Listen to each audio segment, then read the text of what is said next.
Salut tout le monde, c'est In, on se retrouve enfin pour la première vidéo sur Black Clover. Ce format est un peu spécial, c'est un mix entre une review et une théorie, j'espère qu'elle va te plaire. Avant de commencer la vidéo, si tu n'es pas à jour avec les derniers scans, je t'invite à quitter la vidéo avant de te faire spoiler.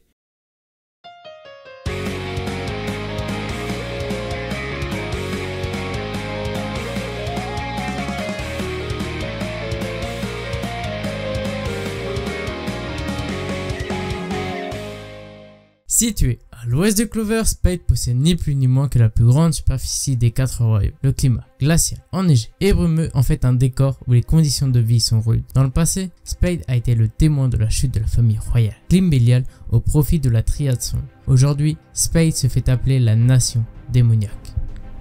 Dante, Vanica et Xénon constituent à eux trois la Triade Sombre. Ils sont respectivement le roi, la reine et le valet de pique. Chaque membre est l'hôte d'un démon de haut rang. Ils peuvent atteindre jusqu'à 80% du pouvoir de leur démon. Petite parenthèse, grâce à Xénon, nous savons qu'il dispose d'un instrument pour quantifier ce nombre. Dans la psychologie, il existe un terme, la triade noire. Il désigne un groupe de 3 traits de la personnalité que sont le narcissisme, le machiavélisme et la psychopathie. En effet, chaque trait est associé à un membre de la triade sombre. Dante est narcissique, Xénon est un psychopathe et Vanica est machiavélique. Si on sait que Dante a la magie de gravité, Xénon celle des eaux, qu'en est-il de Vanica? Pour le savoir, allons voir du côté de Hungry Joker, le précédent manga de Tabata. Si la magie de Dante et Xénon est aussi utilisée dans Hungry Joker, alors pourquoi pas celle de Vanica? Kiludo est un personnage qui manipule les cadavres.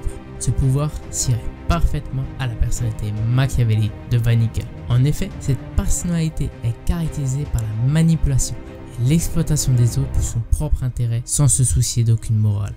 Maintenant, nous allons parler de leurs démons. Lucifer est-il le roi des démons? On peut noter quand même qu'il a 4 ailes, 4 cornes. Dans la démonologie, Lucifer est un des 4 princes des enfers. Coïncidence? On arrive à Megicula, responsable des malédictions d'acier et de Rolopshika. Megicula nous a été présenté par cette dernière comme plus redoutable que Zagred. D'après moi, Megicula serait une femme et accessoirement la reine des démons si Lucifer s'avère être au final le roi des enfers. On sait par ailleurs que sa venue dans le monde se situe au moins il y a une centaine d'années de cela et qu'elle est liée certainement au passé de la famille Agrippa. Nilenia, la grand-mère de Gordon, qui dit « Pour le bien de nos ancêtres qui ont eux aussi rempli le pacte, ce pacte est le même pour les membres de la Triade Sombre. » En conclusion, la famille Agrippa est certainement responsable de l'ombre qui rampe dans le monde que la capitaine du pan de corail Dorothy évoquait. On peut aussi se demander pourquoi Megicula a choisi Spade comme terre d'accueil des démons. D'après moi, l'explication pourrait se trouver là. L'horreur qui sommeille dans le froid extrême et qui pourrait avoir un lien avec ça. Dante qui se tient devant un énorme mur de glace. Mon hypothèse, c'est que vu la perspective, quelque chose de gigantesque est emprisonné dans la glace et ce quelque chose pourrait très bien être un ancien démon ou avoir un lien avec l'autre monde. On constate que nos 3 principaux protagonistes sont directement liés aux membres de la Triade Sombre ou du moins à leurs démons. Tout d'abord, Noël, on sait que dans le passé, Megicula a maudit sa mère Assi. Cette malédiction a eu énormément de conséquences pour Noël. Elle a vécu sans mère dont la mort lui a même été reprochée par sa famille. De plus, Noël peine à bien contrôler sa magie et ce doit être aussi lié à cette malédiction. Et ça ne m'étonnerait même pas qu'elle soit maudite à son tour dans le futur. Yuno aussi est lié à Xénon et pour cause. Membre de la famille Zogratis, il est directement responsable de la mort présumée des parents de Yuno. De ce fait, il a passé son enfance sans connaître ni ses parents, ni même ses racines. Coup du sort, celui qui avait jadis éliminé sa famille vient tout juste d'anéantir ce qu'il pensait être sa nouvelle famille, l'Aube d'Or. Pour finir, Asta et son démon sont aussi liés avec Dante et Lucifer. Mais ça sera le sujet de la prochaine vidéo. Un peu de patience.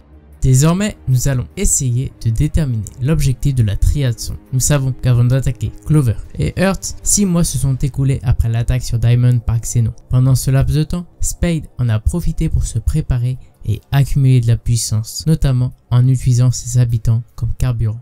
Après l'ellipse, Spade s'est mis en quête de traquer les mages de rang arcane. Précédemment, nous avons vu le lien que Black Clover a avec les jeux de cartes. Et en faisant une simple recherche, on trouve ça. Arcane n'est autre que le nom des cartes du tarot divinatoire. Pour faire simple, les mages de rang arcane possèdent une magie capable de prouesse divine. Actuellement, nous en connaissons seulement 3. Yami, William et Rolopshika. Ces mages ne constituent pas une menace pour la Triade Sombre étant donné qu'ils veulent les capturer et non les tuer, puisqu'ils en ont effectivement besoin pour atteindre leur but qui est de relier le monde avec l'autre monde. En effet, Vengeance dispose de la magie de l'arbre monde. Avant de se faire kidnapper, il a notamment utilisé son sort Bourgeron d'Yggdrasil. Dans la mythologie nordique, Yggdrasil n'est autre que le nom de l'arbre qui relie les mondes entre eux, dont Midgard, le monde des humains, et Muspelheim, le monde des démons. Ainsi, si Vengeance est le pont qui relie les deux mondes, alors Yami est l'ouverture et Rol of Shika le moteur.